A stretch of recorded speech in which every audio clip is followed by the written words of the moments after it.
안녕하세요. 제멋대로인 신우와 그런 신우 말고는 안중에도 없는 시부모님 때문에 크게 고생할 뻔한 30대 여성이에요. 남편과는 대학 시절부터 알고 지내던 사이입니다. 언젠가 한번 남편이 술에 잔뜩 취해서 사귀자고 고백을 한 적이 있긴 하지만 술김에 하는 헛소리다 생각하고 귓등으로 흘려들었어요. 남편도 이후로 한동안 그 일에 대해서 말이 없었고요. 서로 어색해지고 뭐 그런 것도 없이 몇 년을 친구로서 편하게 지냈습니다. 그러다 20대 끝자락에 남편이 다시 한번 저에게 사귀자고 하더라고요. 그렇게 연인이 되었네요. 당시 남편이나 저나 사회생활을 막 시작했을 때라 사귄다는 말이 무색하리만큼 자주 만나기가 어려웠어요. 하지만 오랫동안 서로를 지켜봐왔기에 서로가 어떤 사람인지 잘 알고 있었거든요. 그래서 어느 다른 연인들과 달리 저희는 연락 문제 같은 걸로 부딪히는 일은 거의 없었습니다. 3년 동안 큰 다툼 없이 정말 잔잔한 호수 같은 연애를 했어요. 사귀는 동안 신우와도 몇 번 만난 적이 있습니다. 남편의 강요나 그런 것 때문은 아니었고, 처음 인사를 나누게 된 건 남편의 동네에서 데이트를 하다가 그만 신우에게 들켰거든요. 뭐 꼭꼭 숨어 다니려던 건 아니니까 들켰다는 말도 그렇긴 한데 남편의 붉어진 얼굴과 놀리는 듯한 신우의 눈빛이 잊혀지지가 않네요. 이후로 남편이 저를 신우에게 정식으로 소개시켰고 시부모님도 만나 뵙게 되었지요. 사실 신우는 남편에 비하면 인물이 없어요. 물론 제가 콩깍지가 씌어서 그렇게 보이는지도 모릅니다. 아무튼 남편 말에 의하면 신우가 외모에 대한 컴플렉스도 있고 성격도 소극적이라 잘하면서 여러 가지로 애로사항이 많았답니다. 시부모님도 그런 신우의 상태를 알아서인지 불면 날아갈까 아니면 깨질까 아주 그냥 오냐오냐 죄다 받아주신다고요. 그 말을 하던 남편의 표정은 굉장히 못마땅한 눈치였네요. 사귄 지 3년 차가 되던 해 남편이 우리 결혼은 몇 월에 할 거냐는 말로 투박한 프로포즈를 해왔습니다. 저도 결혼을 하게 된다면 이 남자랑 하겠다고 쭉 생각해왔던 차였기에 가을이 어떠냐고 바로 대답을 했어요. 그리고 정말로 저희는 양가 어른들의 축복 속에서 그해 가을에 식을 올리고 부부의 연을 맺게 되었습니다. 결혼하고 첫 해는 신혼을 즐긴다는 핑계로 아이를 갖지 않았습니다. 하지만 그 다음 해부터는 아이를 갖기 위해 남편이나 저나 정말 노력을 많이 했어요. 먹는 것 하나도 조심해서 몸에 좋다는 걸로만 먹었고 운동도 규칙적으로 열심히 했지요. 서로에게 스트레스를 주지 않으려고 노력했고 정말로 의학에 힘을 빌리지 않는 선에서 할 수 있는 건 다 했습니다. 하지만 어쩐 일인지 결혼한 지 2년이 다 되어 가도록 임신이 되질 않더라고요. 조금씩 조바심이 들어서 출산 경험이 있는 지인들에게 조언을 구했는데 한 선배가 부끄럽게 생각하지 말고 병원에 가보라고 그러더라고요. 사실 병원 생각을 아예 안 해본 건 아닙니다. 하지만 병원에 갔다가 괜히 안 좋은 이야기라도 들으면 어쩌나 싶어 엄두가 안 났다고 할까요? 남편은 저한테는 아무런 문제도 없을 거라고 문제가 있다고 해도 해결하면 될 일이지 걱정할 필요 없답니다. 그래도 혹시나 친정부모님이나 시부모님이 아시면 어쩌냐니까 제가 원하지 않으면 이야기하지 않다도 된다면서요. 그리고 뒤이어 남편이 자기는 아이가 없어도 된다며 저에게 믿음과 확신을 주려고 애를 쓰더라고요. 그리고 며칠 뒤 다행히도 병원으로부터 저도 남편도 아무런 문제가 없다는 결과를 들을 수 있었습니다. 하지만 솔직히 기쁘지만은 않더라고요. 아이가 안 생기는 건 두 사람의 스트레스 때문인 것 같다고 하는데 그 이유가 한마디로 너무 두루뭉실하다 보니 황당하기도 하고 어떻게 손을 써야 할지 감이 오질 않았거든요. 그리고 그 무렵 신우에게는 애인이 생겼습니다. 소위 모태솔로였다는 신우에게도 드디어 애인이 생겼다는 사실에 저희 부부도 시부모님도 몹시 기뻐했지요. 얼마 지나지 않아 신우가 저희에게 먼저 애인을 소개하고 싶다고 하더라고요. 그래서 같이 점심을 먹게 되었는데 신우를 대하는 그 애인이란 사람의 태도가 영 거슬렸습니다. 신우를 부르는 호칭은 야, 너 마치 아랫사람 부르듯 하는 게 기본이었고 어쩌다 신우가 말실수라도 하면 보는 사람 민망할 정도로 무안을 주었으니까요. 그런 대우를 받으면서도 도통기를 못 펴는 신우를 보고 있으니 마음이 편치 않았지요. 결국 참다 못한 남편이 그 애인이란 인간한테 한마디 해야겠다고 하자 신우가 절대 안 된다며 다음날 신우에게서 먼저 연락이 왔습니다. 자기 나름대로 어제 애인이 보여준 모습에 대해서 해명을 하고 있더라고요. 그 모습이 어찌나 딱하고 안쓰럽던지 한참을 들어주다 결국 저희가 신우에게 그 애인 별로라고 헤어지는 게 낫겠다고 했어요. 그 말을 들은 신우의 반응은 저희가 생각한 것 이상으로 격렬했습니다. 자기 애인이 긴장을 해서 그런 거라며 평소에는 얼마나 자상하고 재밌는 사람인지 저희가 모른다나요. 게다가 카센터를 운영하는 어엿한 사장님이라며 저희 같은 봉급쟁이랑은 차원이 다르다고요. 그러면서 한다는 소리가 자기가 저희보다 잘 살게 되는 게 샘나서 그러냐며 생각해주는 척 쇼하지 말랍니다. 신우가 자격지심도 심하고 그래서 좀 꼬여있는 건 알고 있었지만 그래도 참 저나 남편의 진심을 몰라주니 서운하고 그렇더라고요. 저희는 고민 끝에 시부모님께 연락을 드렸습니다. 시부모님도 신우에게 애인이 있다는 정도는 알고 계셨으니까요. 그런데 시부모님은 오히려 저희가 신우에게 상처를 줬다며 너무 잔인하답니다. 어머님은 당신 딸을 믿는다며 그냥 지켜볼 거라 하시더니 저희한테는 관심을 끌어대요. 시부모님까지 저희를 이상한 사람들로 만드시니 더 말해 뭐 하겠어요? 시킨 대로 관심을 껐지요. 하지만 얼마 후 충격적인 소식이 들려왔습니다. 신우가 어머님 폐물을 훔쳐서는 집을 나갔다고요. 경찰에 신고를 했지만 성인이라서 크게 도와줄 수 있는 게 없답니다. 저를 포함해 남편도 시부모님도 할 수 있는 일이라곤 신우가 먼저 연락을 해오기를 기다리는 방법밖에 없었지요. 신우는 친구도 많지 않았기에 수소문을 하는 것도 쉽지가 않았어요. 그렇게 반년 넘는 시간이 흐른 어느 날 어머님으로부터 전화가 걸려왔습니다. 다급한 목소리로 신우가 집으로 돌아왔는데 상태가 좋지 않다고요. 저나 남편 둘 다 회사에 있다가 급하게 시댁으로 향했네요. 시댁에 도착해서 저희가 본 건 충격 그 자체였습니다. 신우가 인물이 없긴 했어도 생기는 있었는데 그 모습이 온데간데 없었으니까요. 일단 병원부터 데려가야겠다 싶어서 저와 남편이 신우를 데리고 집을 나서려는데 신우가 병원에 안 간다며 자기 아이를 내버려 두라대요. 신우 배를 보니 배가 살짝 나온 것이 상황 파악을 하신 어머님은 다리가 풀리신 듯 그대로 주저앉으셨고 아버님마저 정말 드라마에서 보던 것처럼 뒷목을 잡으셨습니다. 남편은 신우에게 생각이 없냐며 화를 냈고요. 제가 신우에게 아빠가 누구냐, 그 애인이란 사람이냐 물으니 그렇답니다. 그 남잔 지금 어디 있냐고 다시 물으니 신우가 닭똥 같은 눈물만 흘리면서 헤어졌다 했고요. 일단은 신우를 쉬게 두기로 하고 남편과 집으로 돌아왔습니다. 남편과 저는 아직 한참 젊은 신우가 아빠도 없는 애를 낳아 키우게 할 수는 없다고 생각했어요. 이튿날 다시 도착한 시댁에서 저희는 저희의 생각을 이야기했습니다. 하지만 그 순간 신우가 정말 노기가 띈 눈빛을 하더니 저희더러 미쳤냐입니다. 이 애가 어떤 애인 줄 아냐며 자기 배를 감추더니 애만 낳으면 애인의 마음을 돌릴 수 있을 거래요. 그러면서 저희더러 왜 자기 앞길에 자꾸 태클을 걸려고 하냐입니다. 말이 통하질 않았지요. 시부모님께 어쩌시려고 그러냐 하니 본인이 싫다는데 어쩌냐며 특히 어머님께선 저희더러 그렇게 애가 걱정되면 그 애인이란 사람이나 찾아오랍니다. 불쌍한 신우 가슴에 상처 주지 말라면서요. 그리고 그날 오후 남편과 저는 그 카센터를 찾아갔어요. 사실 신우가 집을 나갔을 때 가장 먼저 찾아갔던 곳이었는데 그때는 그 애인이란 작자가 모른다고 자기도 연락이 안 닿는다고 그랬었거든요.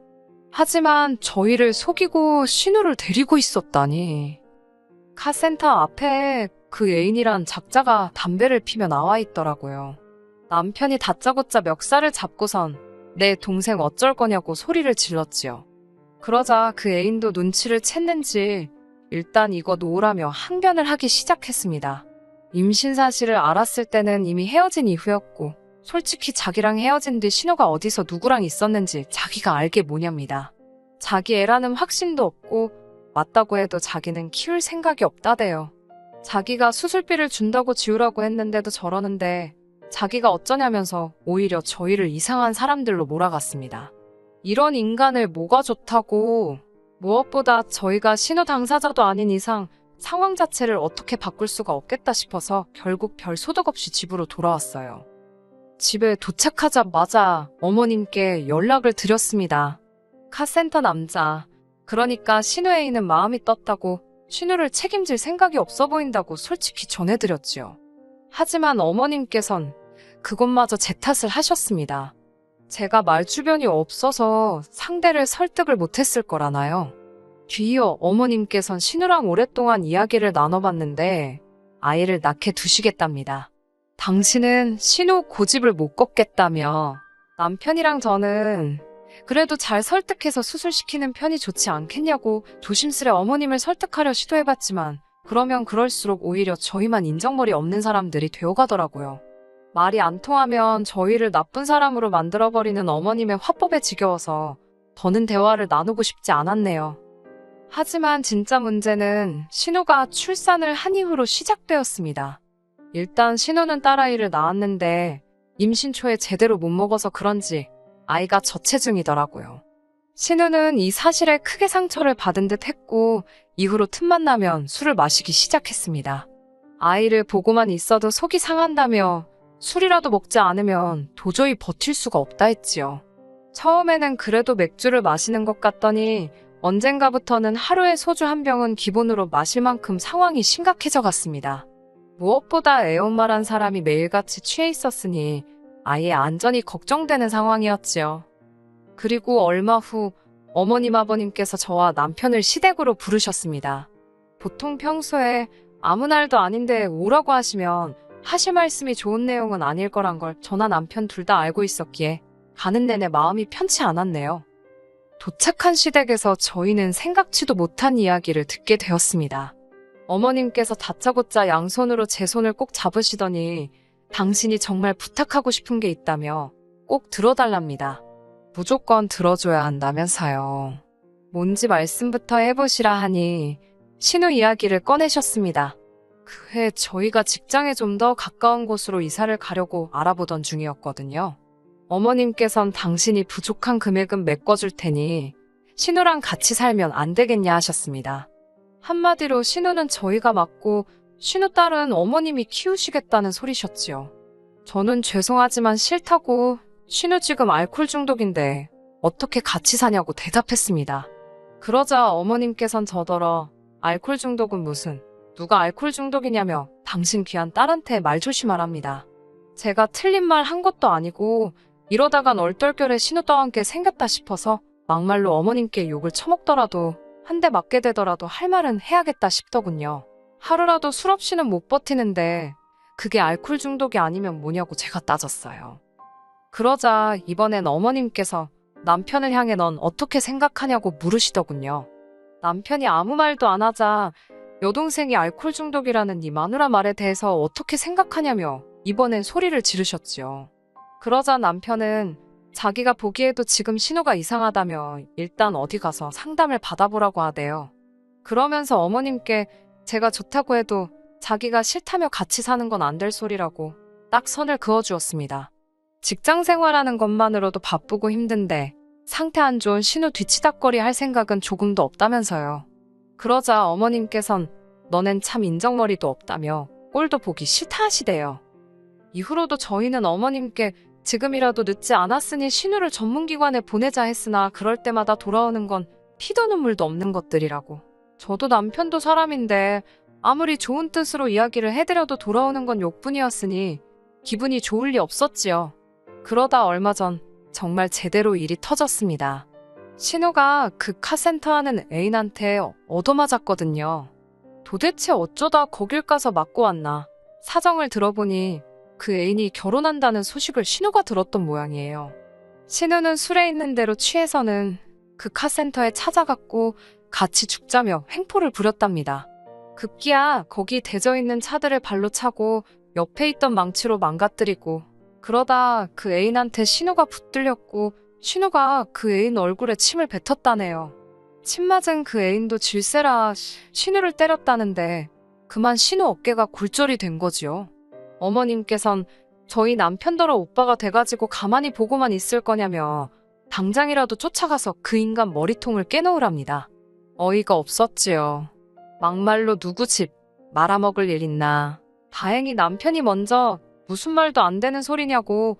그러니까 무슨 좋은 꼴을 보겠다고 거길 쫓아갔냐며 싫다고 했어요. 신우도 잘한 거 없다고. 그러자 어머님께선 네가 무슨 판검사냐고. 누가 너더러 잘잘못 따지랬냐. 네 동생이 맞고 왔으니 가서 한 대 패주라는데 그게 그렇게 어렵냐고. 어머님 심정도 이해를 못하는 바는 아니었지만 그 흙탕물에 남편더러 발을 담그라고 할 순 없었네요. 서로 감정이 격해질수록 오가는 대화도 주제를 벗어나더니 급기야 그 불똥은 저에게로 튀었습니다. 어머님께서는 모두가 한 가족인데 왜 신우에 대한 책임은 항상 당신 몫이냐며 이젠 못해 먹겠다 하시대요. 그러더니 뜬금없이 저더러 이제부터 신우 딸은 제가 키우랍니다. 황당한 제가 전 싫다고 하니까 왜 애 갖고 싶어 하지 않았냐고 이참에 한번 키워보라고 그러시더군요. 임신이 안 돼서 속상해하는 거 뻔히 아시면서 어떻게 저런 말씀을 하시나 싶어 정말 야속하고 어이가 없었지요. 그때 남편이 어머님께 진짜 왜 이러시냐며 소리를 질렀습니다.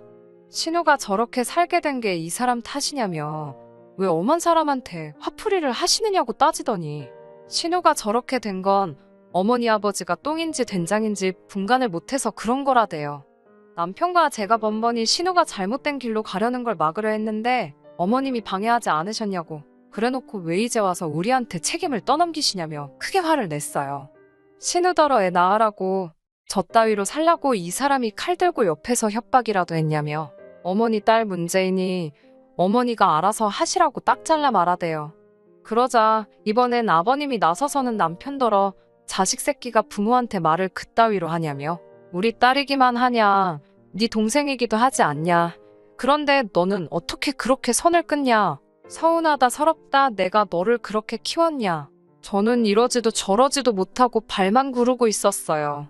남편 말이 다 맞는 말이었지만 시부모님 속도 상하겠다 싶어서 하지만 그렇다고 제가 신우나 신우딸을 어떻게 해줄 수는 없었으니 남편 뒤에서 가만히 있었지요. 그런 저를 발견하신 어머님께선 당신 아들이 그러니까 남편이 저를 만나기 전에는 가족들한테 얼마나 잘했는지 알기나 하냐며 남편이 냉정해진 게 다 저 때문이라대요. 그런 어머님의 이야기를 들은 남편이 도저히 말이 안 통한다 싶었는지 한숨을 크게 내쉬고는 저더러 가자고 하더군요. 어머님 아버님께는 당분간 연락하지 말라고 하면서요. 아무리 여동생이고 부모님이어도 자기 가정을 힘들게 한다면 가까이 할 수 없다고 그 말을 남기고 저희는 집으로 돌아왔습니다. 그리고 이후로 한참의 시간이 흘렀는데 저희는 연락하지 않고 지내고 있어요. 남편이 보여준 태도를 생각하면 마음이 든든하지만 동시에 부모 자식 간 사이에서 내가 이래도 되나 싶어서 머릿속이 복잡한 게 사실이에요. 그래도 당분간은 남편에게 믿고 맡겨두려고 합니다. 솔직히 시부모님과 남편 사이에 어설프게 끼어들 엄두도 안 나고요. 당분간은 남편과 제 인생에만 집중하고 그렇게 무던히 지내보겠습니다. 그러면 아기 천사도 안심하고 저희를 찾아올지도 모르잖아요. 끝까지 들어주셔서 감사합니다. 오늘의 사연은 여기까지입니다. 구독과 좋아요, 알람 설정 부탁드리고 더 좋은 사연으로 다시 찾아뵙겠습니다. 감사합니다.